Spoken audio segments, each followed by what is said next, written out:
Kuona wao ngila, utieni kwa au lazima mukae kabisa. Mukae kabisa. Akabanyo atiwe. Na mudembe mbuye. Mundu kamoya msiwa kukilai. Mheshimiwa Mutai Kagwe, wewe ni rafiki yangu. Lakini kuna vitu hatutakubaliana na wewe. Maneno ya kutuambia tukija kanisani tubebe certificate ya kwamba tumedungwa shindano ya corona hatutaki. Hiyo ni kurudi nyuma.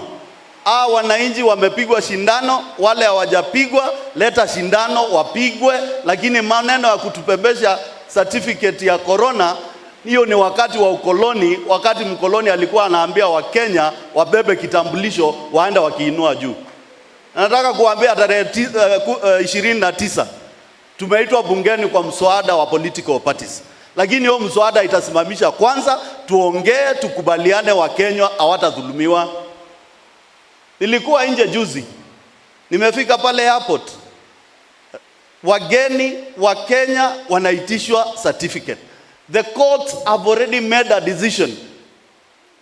Can we be a nation whereby for once we are going to uphold the rule of law and respect the courts?